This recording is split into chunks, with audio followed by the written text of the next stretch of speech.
Okay. All right. So I'll just dive in and get started. So this is a bit of a combination of a methods talk and an application talk. I'm more heavily weighted towards the methods for modeling networks and kind of a discussion of some of the strengths and benefits of doing that using the so-called statistical approaches. And so yes, I'll be going for about 25 minutes or half an hour, and then I'm happy to take any questions. So I would say three broad questions that we could ask when we're interested in getting started in modeling networks or epidemics on top of networks are: how do contacts co-evolve with the epidemic dynamics?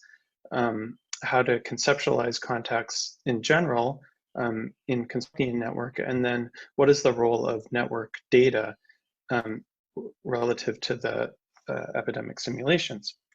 So with regards to the first question, one of the key dividing points in modeling networks is whether we want to represent them as static or dynamic. Network models in general explicitly represent usually highly structured and repeat contacts between the same agents over the timescale of the epidemic, and whether that's static or dynamic, where the edge is changing across nodes in the network, is somewhat dependent on the timescale of the epidemic process relative to the timescale of the contact process. For many infectious disease dynamics, we're interested in that relative ratio for the contact duration to the disease duration, and in some cases it could be less than, in other cases it could be greater than. And regardless of whether it's one direction or the other, the structure of the network can change over time. And to understand some of the key network features, including degree or the number of cross-sectional connections, the level of overlap, the duration, and mixing within the network, we should at least investigate the role of temporality in networks and the evolution of the network structure over time with respect to the timescale of the epidemic. And simply cross-sectional descriptors of the network structure may be insufficient because the network structure can change over time. And one illustration of this is the measure of the forward reachable path, which is this time-structured progression of an epidemic over the temporal reachable set of connections that evolve over time that may not be present in any cross-section, but are connected across the edges and over time. And these connections can form kind of the epidemic potential for an infectious disease dynamical process. And they can also generate a level of heterogeneity in the transmission rate at the individual level that is much greater than the heterogeneity that might be present in any representation of the network cross-sectionally. So for these reasons, representing the network temporally, or at least investigating whether to do so in different applications, is important. Another related issue, if one chooses to represent the network dynamically, is the level of feedback or interaction between the network structure over time as it evolves, and then the epidemic structure or all the other exogenous processes that happen within this complex system that may have an impact on the network structure. So many dynamic network models for epidemics take the approach of no feedback, where the network is simulated from a series of time steps from 1 to n, and then we go back and simulate the epidemic on top of it. In reality, when there are massive changes to the population structure over time as a result of things like disease-induced mortality, or say behavioral changes to how people make their contacts in response to the epidemic dynamics, we need to do something like on the bottom, where the network is resimulated in response to the epidemiological and other exogenous changes over time.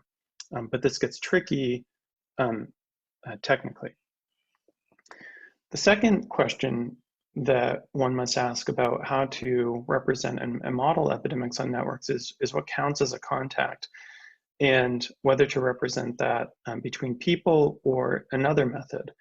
So the typical representation of transmissible contacts is between people is something on the left, where each node in the network is a person and each edge is a contact between persons. And that's most useful and has a few assumptions when those contact processes are more easily measurable. Another approach, which my colleague Pavel Kravitsky is going to be talking about tomorrow, is a so-called bipartite network in which one set of nodes are people and another set of nodes are places, and people form contacts with places, but no places form contacts with each other. And so this is another type of representation of the network that may be more helpful in many cases, like coronavirus, in which the contact process is more diffuse. Having said that, I'm going to mostly focus on the representation on the left and person-to-person contacts for today.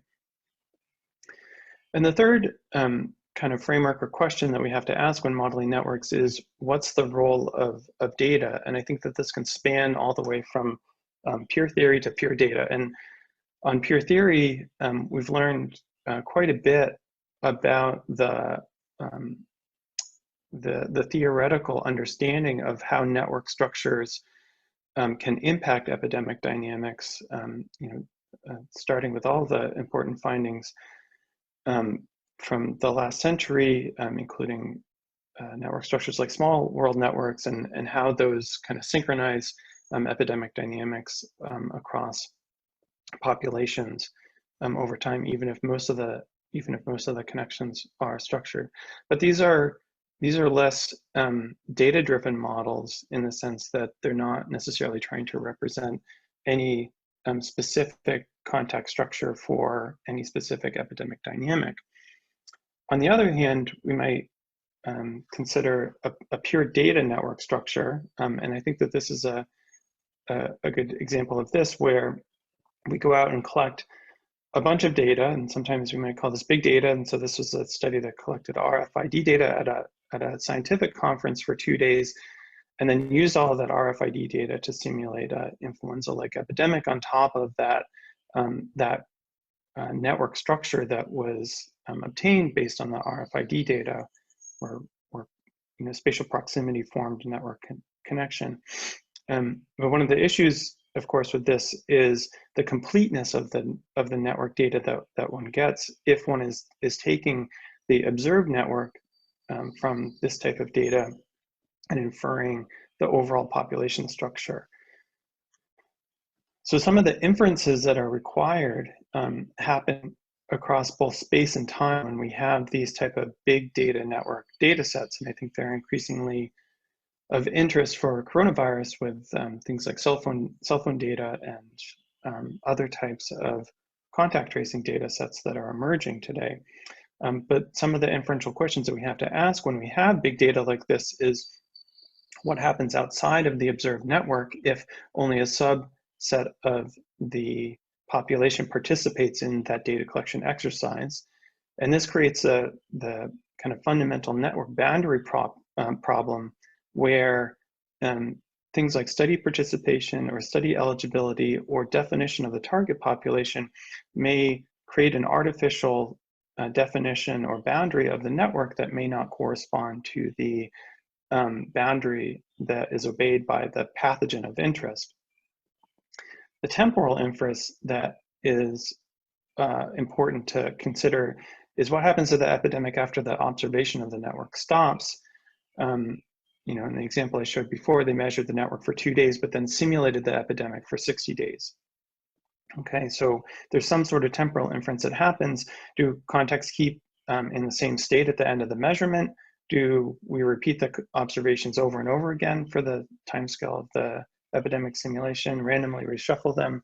The paper before did a combination of all of those, but it's a question that concerns the inference of how we move from the observed census data for the network to the larger network structure. So this really raises questions about inferences that we can get from a specific data set, and often counterintuitively, the more network data that we collect, we call this big data, often results in greater assumptions, not fewer assumptions about the broader network structure. The so-called missing data problem with network data really is a function of the dependence of the data structure of networks. So with independent data, if we don't sample a person in our study population, it usually doesn't affect the sampling of another person. And if one person doesn't respond to a survey question, or we don't have the measure for them, it often doesn't affect another person's response. But with dependent data like network data, the observation or lack of observation of a particular person can fundamentally alter the observed properties of the network structure. And this is shown in the little toy diagram on the right-hand side where, say, the true network is between A, B, and C and C are connected indirectly.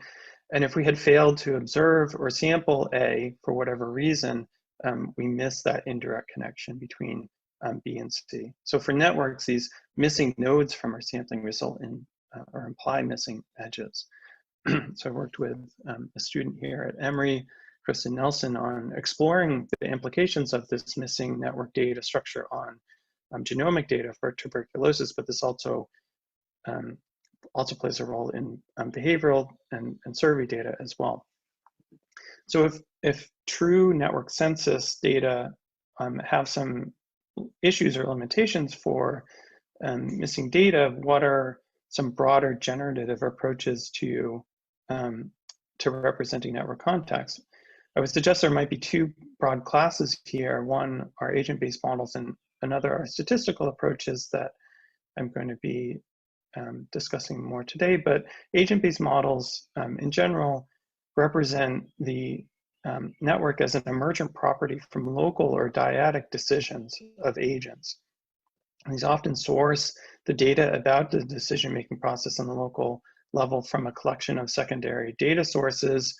Sometimes this involves representing the population with some synthetic population data that's informed with things like census data, but often with assumptions about spatial proximity and social connections, and how they actually generate the network structure from those data involves various algorithms. I'll talk about that in a second.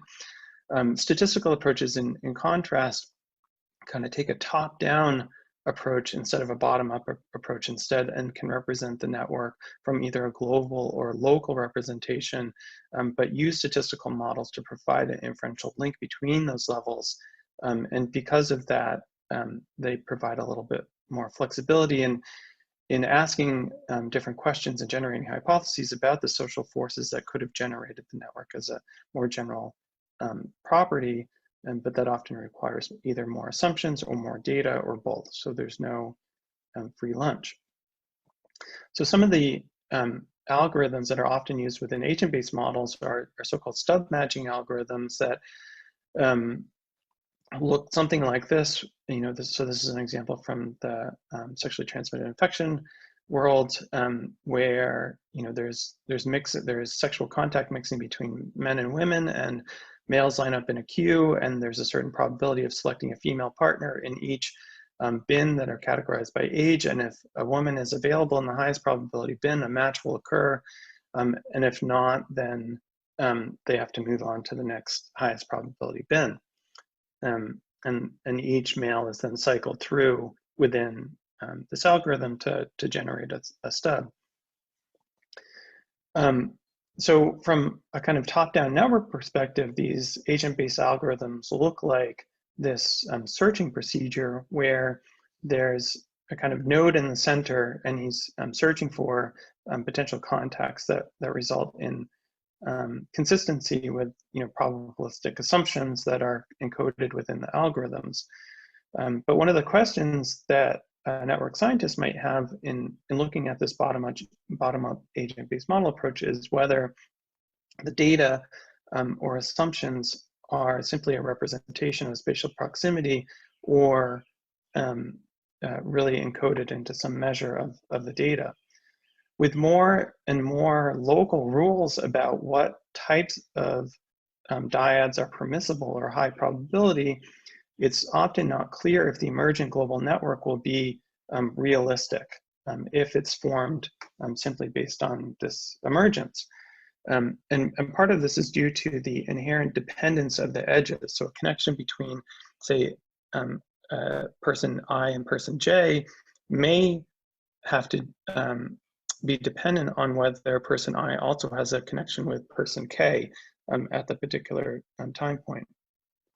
Another issue is that there may be correlations within propensities for forming connections with any two people that are correlated in the sense that they may be explained away by correlated predictors, whereas agent-based models are often representing these only within with respect to marginal distributions. And then a final issue or concern with these types of algorithms is that there's often an algorithm, in quotes, for contacts, that's built around this highly structured model that's often challenging to abstract. And when there are challenges to abstracting the model, the types of questions that we can pose about the dynamic epidemic model become trickier to model. We can't model counterfactuals, say, to the network structure itself if the underlying network structure is really hard-coded into the system. So one statistical approach to this is to use a general framework for a statistical representation of network models, and there are a variety of these, but one approach that my group uses are called ERGMs, or exponential random graph models, where we're modeling the probability of observing the network in our data as a function of a set of network statistics and associated parameter values, and we're using statistical models to estimate what those parameter values are inferentially. So what goes on the left-hand side of that equation is the data, so some representation of the network. And dynamic networks are, given that dynamic networks are often infeasible to measure with a full census due to the missing data issues that I mentioned before, we can use a sampling-based approach to measure and then input these data into these network models. ERGMs, exponential random graph models, are statistical models, so they can use the sampling-based approach. And one way to do this is with egocentric network data, where we go out into the population and sample individuals, say the 3 nodes in the rectangle here, query them on attributes of themselves and attributes of their connections. And this can be done with a survey framework, but also can be done with other types of data as well, such as cell phone data or even potentially genomic data. There's a large set and a growing set of data sets available for this, but of course this depends on what the contact is, and these are more easily characterized for close types of contacts like sexual partnerships and friendships than they are potentially for respiratory contacts. So that's a potential drawback with this type of egocentric measurement approach. On the other hand, if these primary data are not available, we can still input secondary target statistics that we can, say, source from the primary, source from the existing literature instead, and input those into the model. On the right-hand side of the ERGM equation is some generative process that we're hypothesizing are the key elements of the formation of the network structure that could include things like the distribution of degree across the population, the propensity for mixing across multiple attributes, and some higher order level network structures like triangles or other types of clustering that may be measurable based on our available data. But in their aggregate, these set of terms on the right-hand side represent a multivariate set of features that collectively define the network structure based on the available data that we have. And once we have the data and have made this hypothesis about the structure of the network, we can put these together within an ERGM based on the sufficiency of statistics that we can input into the ergom that represent the full probability distribution of this network structure, with scaling as appropriate as we're wanting to move from our sample to the population level. So again, time is involved here. So we're not just doing this cross-sectionally, we're doing this in terms of two parallel processes in which there is a ergom for formation of new edges and another parallel ergom for dissolution of existing edges that evolve over time. As we move from, say, time step 1 to time step 2, these two processes are happening together. And we can have different components that go into the formation and dissolution formula independently. And these methods have been really formally defined and described by Kravitsky and Hancock within just the past few years. So with a well-fit model that has good diagnostic properties, we can then take the model and simulate from it.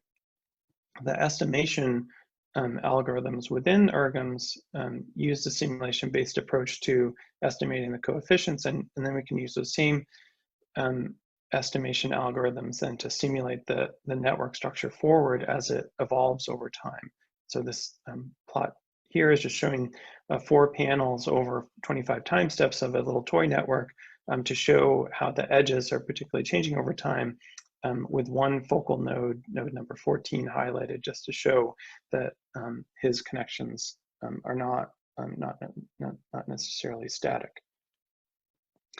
And with all of the statistical machinery for dynamic contact networks as they're evolving over time, we can then plug this into the key step within the dynamic epidemic model, which is the transition from susceptible to infected. So this network structure is really defining who contacts whom with respect to disease transmission. So instead of representing this as a single force of infection type of parameter, or a set of parameters within a differential equation model that may be structured by age, this is an individual level representation that's driven by how the network composition is changing over time.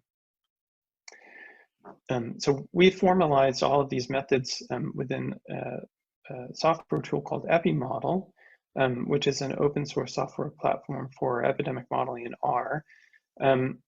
That places epidemic dynamics on top of these temporal ergoms within the statistical framework of StatNet. And this tool, this EpiModel tool, has both built-in models for some basic exploration and teaching purposes, but also has an extendable programming interface for research level modeling. So I'll refer you to our website there for more details. But this package really sits atop of a large family or suite of software called StatNet that is providing general tools for the analysis, visualization, and statistical modeling of network data, not just for epidemic dynamics, for lots of other purposes too. And EpiModel kind of just sits at the top of the tree and adds the epidemic dynamics component to it. So moving into applications, our primary motivations have largely been in the field of HIV and other sexually transmitted infections, where we have good data on network structure, and we can ask both empirical and interventional questions about how the structure of networks, and in particular sexual partnership networks, impacts the transmission dynamics of these diseases, and also how we can optimally design prevention methods that respond to the network structure. But there's been a growing interest and use of EpiModel and the network-based models that underlie it for modeling lots of other types of infectious diseases, including by external researchers who have taken this tool and added extra structure to their epidemic models, but use the same network infrastructure at the heart of it. And so I think in general, for coronavirus, and thinking about the applicability of this approach for respiratory infections in general, I think that this approach for network modeling can provide some unique insights into the transmission of these diseases under three general conditions. So it's not necessarily, I'm not advertising this as useful for all possible epidemic models, right? The three conditions I think are when the network structure, including the temporal pathways in particular, is central to the research question. The network definition and boundaries are clearly defined, which is often not the case for these large agent-based models, or these huge metapopulation models. It might be outside the scope of ERGMs. And there's some rigor in the network data that's available for modeling. And so two of the current applications that I've been using these methods for, specifically for coronavirus, have been to understand transmission dynamics in ships and universities, which kind of meet these three conditions.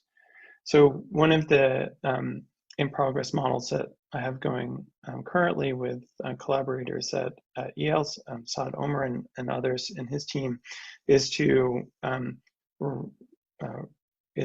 model the transmission dynamics of the Diamond Princess cruise ship. Given that there was a large-scale network lockdown and sectorization of the ship that occurred after the initial outbreak of disease and the first wave of testing. And so the goals with this model are first to fit the model to empirical data to see that we can represent the transmission dynamics on the ship, and then to pose counterfactuals specifically related to the network structure to understand broader control strategies, given the fact that these cruise ships are going to begin operating again potentially later this year, and other types of ship environments like on Navy fleets are continuing to operate currently. So to do so, we're representing the network structure with a so-called multi-layered dynamic contact network, in which there's not just one ERGM, but three that are overlapping. So they're representing the same set of nodes across all three networks, but the set of edges is different. And we're using that to allow for greater flexibility to represent the types of multi-level structure that occurs within the cruise ship environment. So guests within cabins, cabins within ship sectors, and then crew on the ships assigned to cabins within the sectors. And then we have multiple ERGMs for pre-lockdown and post-lockdown of the network structure.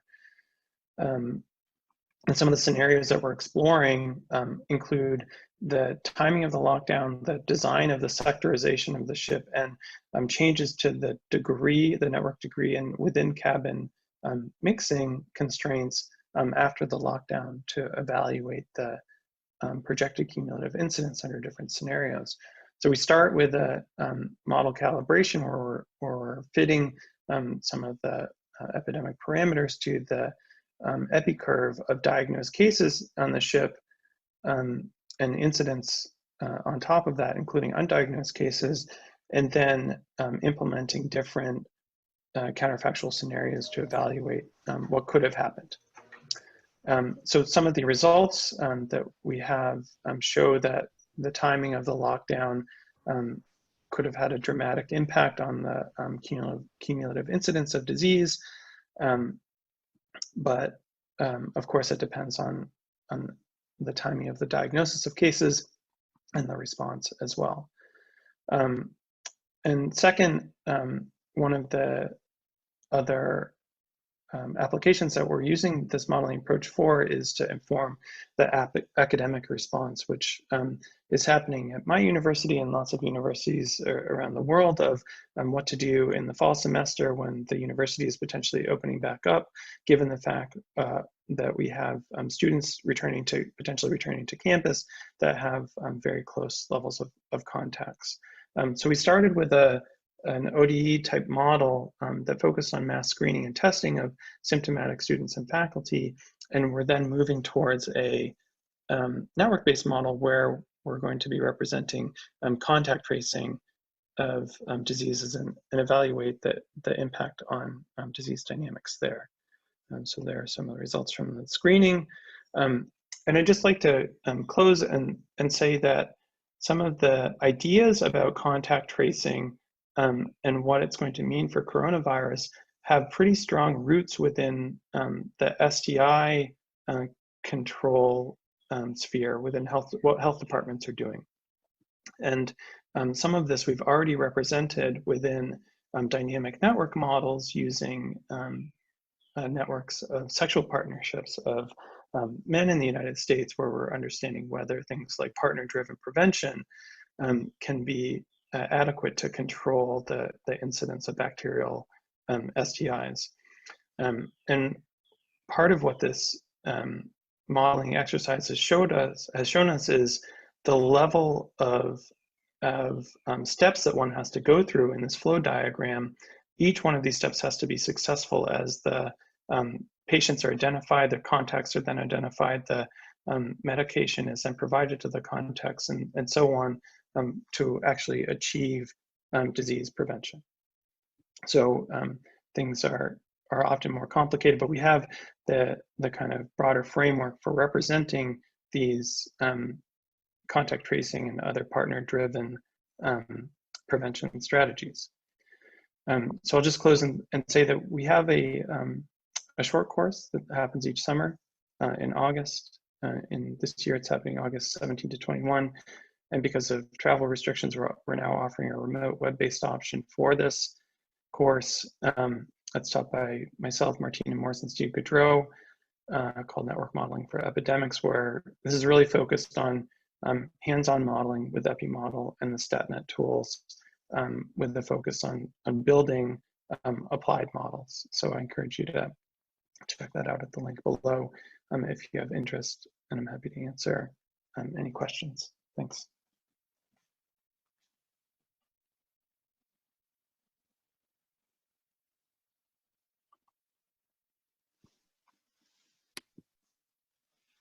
Right, well, thanks very much. Sort of feel that I think I want one of those for my birthday, you know, a sort of shiny epi model in a large sort of, so replace my old copy of Pandemic, which is the board game we played at the Newton Institute 6 years ago, and get playing around with it, because I think there are lots of questions I'd like to ask about these kind of models, and maybe the way to ask those questions is to get one's hands on it and try things out.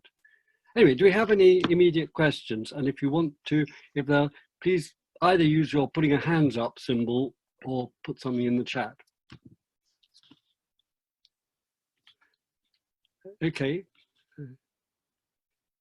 Sorry, that's, we had a hand up, but there's no name attached, so I can't, don't know why you haven't, sorry.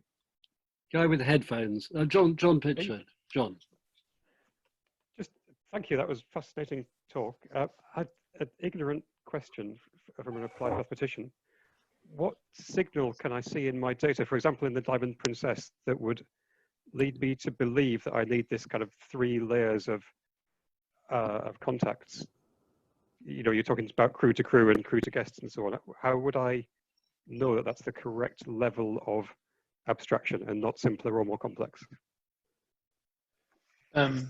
Yeah, that's a good question. We were working from a kind of data-driven approach where these types of contacts were pretty well characterized in the post-network lockdown timing, in which the passengers were isolated within their own cabins, and you know, crew were visiting the cabins on a daily basis, and the number of those contacts and the number of contacts of crew to other crew were relatively well characterized.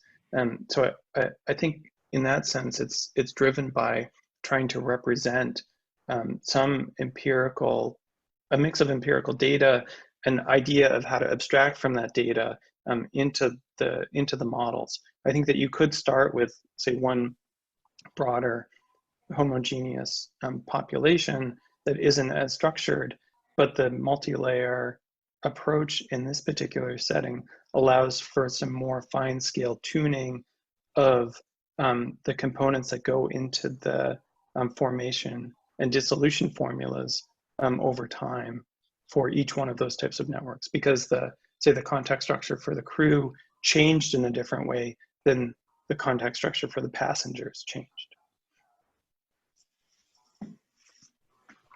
Okay, right. Question.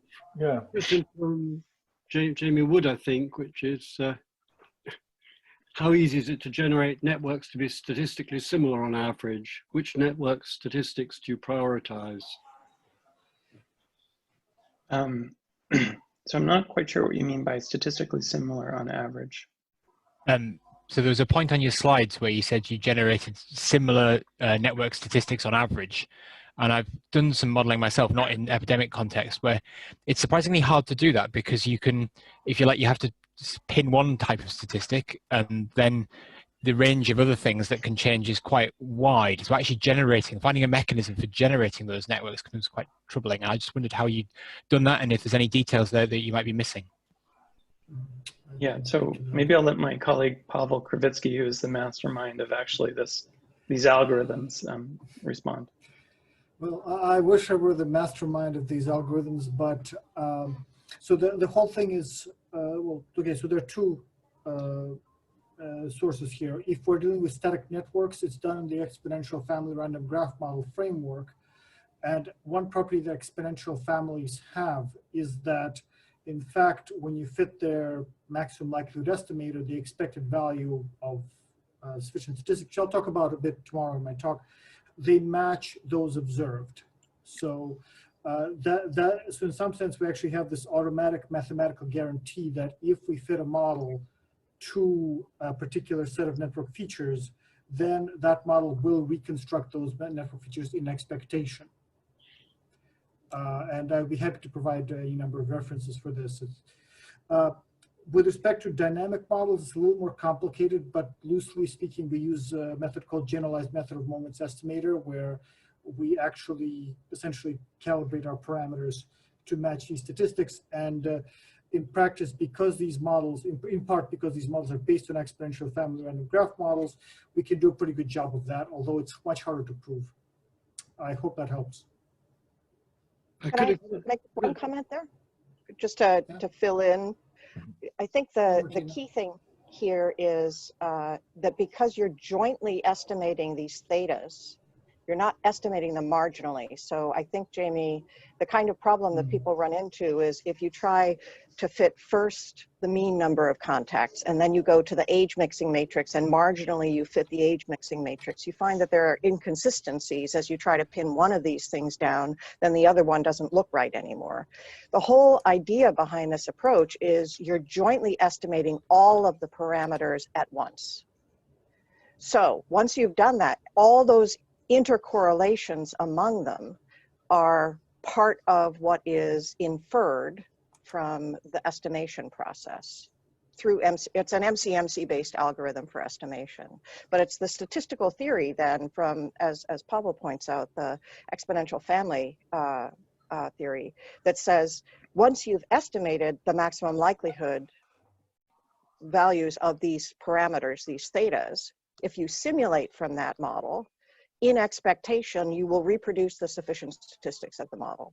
So it varies because it's a stochastic algorithm, it'll vary around, but you will be sort of sitting on this large multivariate space, sort of in expectation, right where the observed statistics are.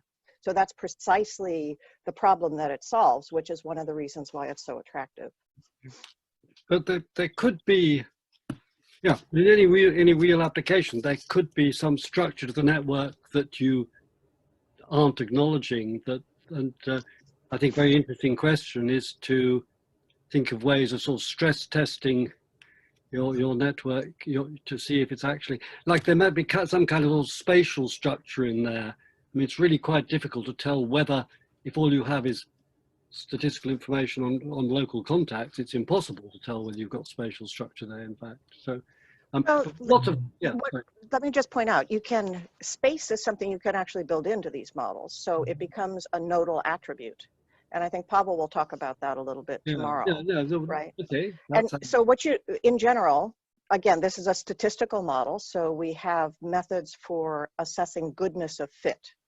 And there are many different ways of doing that that would be fascinating to talk about. But we do have ways of asking what I think is the fundamental question about goodness of fit, which is, if you've got these lower order processes, let's say some very simple processes, just a degree distribution and mixing on one particular attribute, If you simulate from that, do you reproduce other statistics, maybe higher order statistics of the network that you've observed?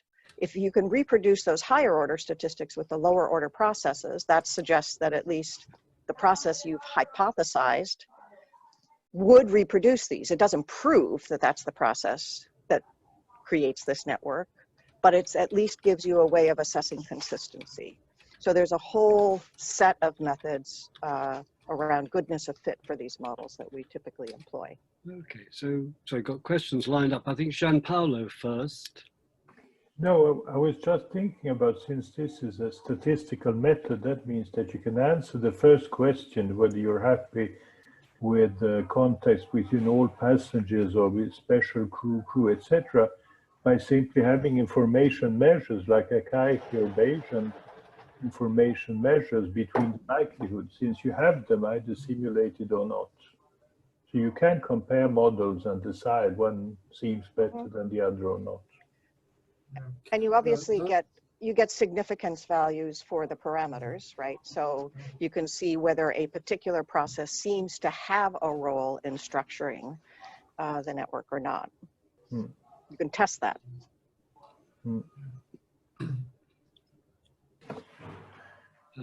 Okay, so we had Istvan Kith. You already intervened before, but maybe you want to say something more. I just wanted to ask if you feed this in a sequential way. Do you first feed the network and then you run the epidemic on top, or everything goes in hand? Like, yeah. So the steps for running these models are first to fit the network model, to fit the temporal ergom, then diagnose it to make sure that it's a good fit.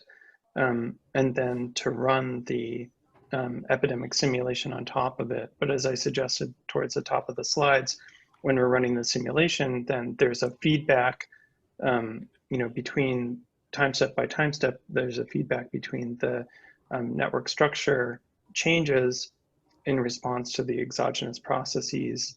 But the model, the underlying statistical model and the coefficient values remain constant. did you experience any correlations, for example, between parameters of the network and parameters of the epidemic? For example, it's well known that if you have a dense network and a low transmission, that can be confused for a sparse network with a high transmission. Yeah, so we haven't incorporated those approaches, at least for my COVID modeling, but that's something that could certainly be built in within this framework. The network data that we're fitting to, however, is a reflection not of the transmission network. It's a reflection of the underlying social contact network. So that's one consideration. Okay, thank you. Can I translate that? Can I just translate that into our speak for a minute? I think the fundamental difference that I found over the years in how to think about this is the way we distinguish that, Istvan, is we actually have data on the contacts. So when we're modeling the contact network, we're not even, to a certain extent, we're not even looking at the transmission process at all. We don't get a single aggregate value of the, say, prevalence or incidence and then try to infer the contact network from that. We're inferring the contact network from itself. Okay, that makes sense. Thank you. Okay, Claudio Struchina. So it just occurred to me that since you have a dynamic network, this could also imply in asking counterfactual questions in a dynamic way. So we would have dynamic counterfactuals. Have you given any thought on that? Yeah, so I guess I'd like to hear more about what you mean specifically about dynamic counterfactuals, but maybe one example of that is the quick analysis that I showed above, which was the timing of the network isolation. Okay, so this could be timed at a specific point, either in the time scale of the the contact process or the timescale of the epidemic process, where the network structure could be changed. And that was actually what happened on the Diamond Princess, and we were trying to represent that. Maybe you mean something different by dynamic counterfactual. So yeah, so the idea that occurred to me is that you could elicit your counterfactual dependent on the previous path that you had in your network.